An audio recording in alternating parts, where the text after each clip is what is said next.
Hey book nerds, welcome back to my channel, dbooknerd.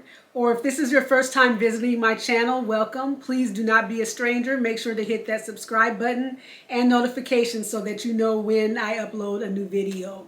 So again, welcome. My name is Denise, and today what I want to talk with you about is my February wrap-up. So if you watched my video for my anticipated reads for February, celebrating Black women authors, then you know the books I had planned to read for February. So I'm going to share with you what I actually read.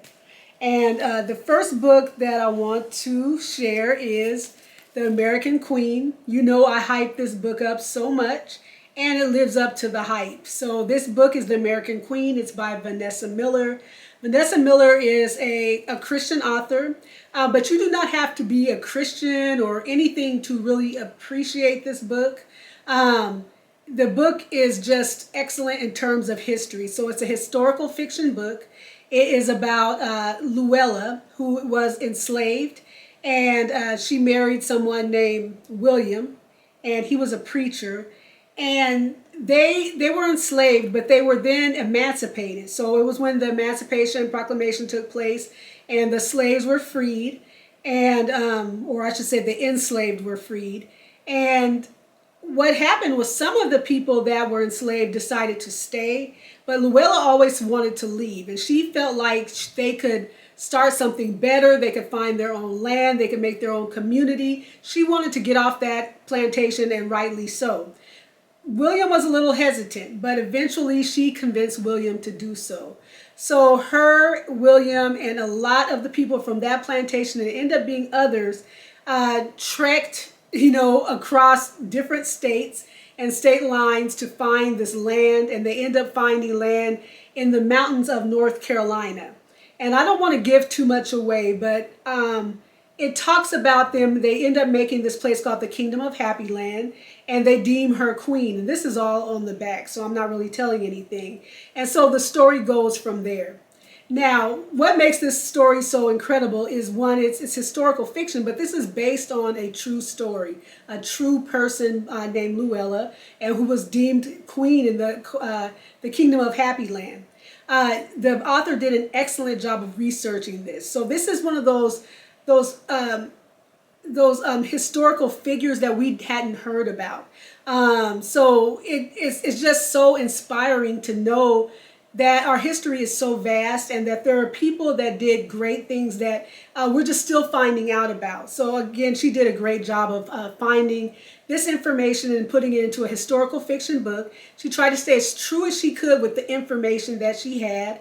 The book is inspiring. It will make you laugh. It'll make you cry. It's heartbreaking. It's heartwarming.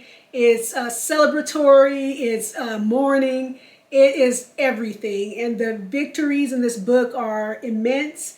The pain in this book is real, so there's going to be some difficult parts. But the payout, the reward for reading this book is great. And I just really encourage people to read it. It's a great story of faith. It has great character development. You see nuances of people and why they do the things they do in this book.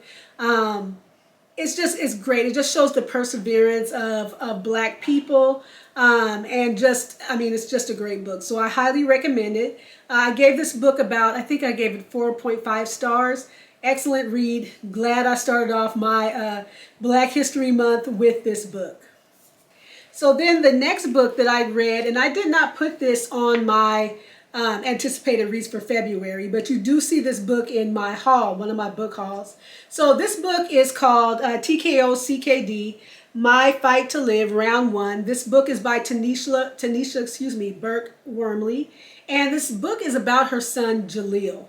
And Jaleel, and this is a self-published book. I know the author. I know Jaleel, and so this book wants to shed light on children with chronic kidney disease, and help encourage anybody that has a child, or encourage a child that has chronic illness, whatever type that is.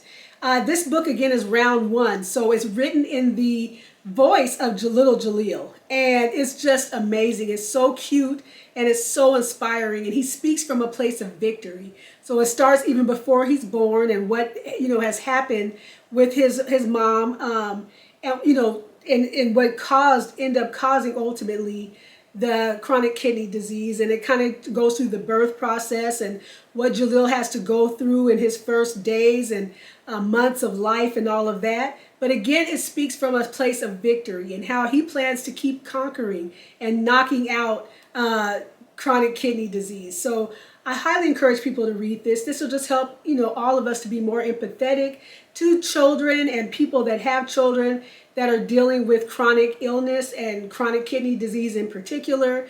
But also if you have a child that has this disease, this is an excellent book to help inspire them and help them to just feel victorious in this difficult thing, but something that can, be overcome. The next book that I read was Before I Let Go, and this is by Kennedy Ryan. I now understand the hype of this book and Kennedy Ryan's writing. The writing is absolutely impeccable. I gave this book a 4.5 stars, 4.5, somewhere in there. But this is a 5-star book, and I know, why don't you give it a 5-star? The only reason I didn't give it 5 stars is just because of my personal preference. The book is a 5-star book. This book is written so well. It is so good. I'm just one that doesn't, I don't like a lot of cussing in books, especially certain words like F-bombs and things like that, and just other words that feel like are a little more vulgar. And there is a lot of what people call it, I don't like the word smut or spice. So there's a lot of steamy, I guess, scenes, or I'll just say, sexual scenes in this book. I'm not saying anything bad about the author. The author wrote what she wrote. This is how she writes. She's a great writer. She writes it well. So it's great. The book has a lot of depth to it. So it's not like it's just based on sex or anything like that. So it's not that. This is just a personal preference for me. And people might ask me, then why do you read, certain books? I like to read good books. And so even though it might not be something that it might not be something I'm on board with, or everything in it I don't particularly like. It's not like I hated it. Again, it was written very well, but I still like good stories, and this is an excellent, superb story. So what is the story about? This story is about Yasmin and Josiah, and they were a married couple, and then tragedy strikes and they get a divorce, and it goes from there. So this is a second chance romance book.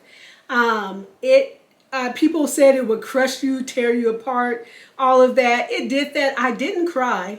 I didn't cry in the book, but I did feel all the feels. So it did, you're angry, you're sad, you're hopeful, you're everything when reading this book.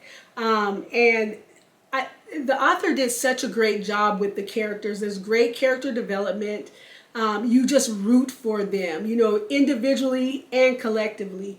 Yasmin, I was really down for you. Yasmin just feels like a friend to me. And there are some parts of the book where I'm I would really like to discuss this book more and just have a discussion with spoilers. And let me know if you would be interested, because I want us to talk. There's some parts in this book with who, Josiah is kind of with while they're divorced. And I'm just, wanting to talk about that and see how other people felt about it as well. But yeah, so I really am team Yasmin, but I'm team both of them, as a couple. I think they did an excellent job with Yasmin and the daughter, just showing that mother-daughter dynamic and how difficult that can be. And that was excellent. The dynamic between Yasmin and Josiah, and then trying to co-parent, was good. How they dealt with depression and therapy is excellent. The way that she wrote the characters and their dialogue is on point. I mean, it feels real. Sometimes you read dialogue and it doesn't sound like real people.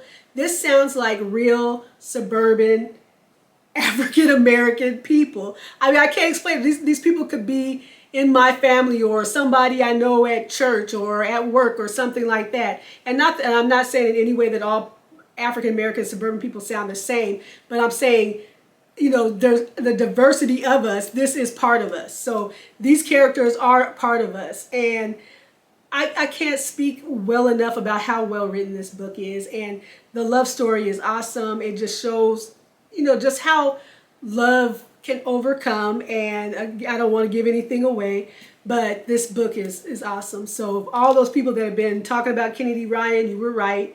And I'm looking forward to reading some more of her work. And then last but not least, I have this book, The First Ladies. Now, I didn't finish this, and I'm so disappointed in myself for not finishing it, but I did start it. So I did start it in February, so at least I did that. And so far, so good. So I'm still working on it. This book is by Marie Benedict and Victoria Christopher Murray. And this book is about the friendship and partnership between Eleanor Roosevelt and Mary McLeod Bethune. And this is a historical fiction book as well. This book is teaching me so much. I saw another booktuber, we were talking on the channel or in the chat, and they were saying they learned a lot, and I'm learning a lot too. And it's a shame that I didn't know as much as I do. Mary McLeod Bethune was a force to be reckoned with. I'm so, just in the pages I've read thus far, I'm so incredibly impressed, even more so than I already was, especially for being a woman, especially for being a Black woman, especially for that time. This woman just did amazing things, and she had such a strong influence on other people, including white people. So she was able to just do incredible things with her influence and her intelligence and her spunk and her spark and her faith and her strength. So this book is good. And then you have Eleanor Roosevelt being a woman that is part of the political world and is supposedly having a certain image, but kind of wanted to go against the grain. You have her, and so you have these two women together that are just fearless and just doing things that weren't that common at that time for women, and just a great book about women friendships, about empowering other women, something that we just want to continue to do in a positive way. So far so good. I'll be looking forward to telling you more what I think about it when I do my March wrap up, because I should be finishing it then. So yeah, I didn't get through all the books I was supposed to read. Another Black Girl. The Other Black Girl, not Another Black Girl, but The Other Black Girl. But of course I didn't get to it. And what I find is when I'm reading books that are more deep, I guess I should say, like Before I Let Go and like The American Queen, it takes me longer to read them. So they're not light reads. And so I take longer, I kind of savor them. I'm thinking, I'm analyzing, I'm enjoying the writing, and it just takes me longer to read. So I can't zip through them like I would maybe a rom-com or even like a pop thriller or something like that. So, and then sometimes it just takes me longer to read books and sometimes not. So, no apologies for that. We all read at our own pace and, whatever it is. But yeah, so those are the books that I read for February. I did have a great reading month. I did want to read more, but I didn't. The books that I have been able to read have been great. And I ended up reading the book about Jaleel, the TKO of CKD. I read that because I kind of needed like a palate cleanser between reading The American Queen and Before I Let Go, because I knew both of them were going to be very pulling the heartstrings. And then his book kind of pulls the heartstrings too. So I've had a lot of books that are great, but they all are, very, very thought-provoking and kind of, just really make you think and have have a lot of, you're having to display a lot of empathy or feeling a lot of empathy and all of that with the books. But anyway, again, this was a great reading month. I'm just happy that I was able to read about historical figures as well as read a great contemporary romance. And I would love to hear what you ended up reading in February. Did you stick to your TBR or did you go off? Did you get all the books read or did you read more than you wanted to or less? Let me know what you read and if you read any of the books that I have. And again, let me know if you want me to do a video solely on Before I Let Go, because if you want to talk about it, I definitely want to talk about it. I have a lot to say, but I need to be able to spill all the tea to talk about it. So anyway, I hope you all having a great day. Please be blessed and be book nerdy.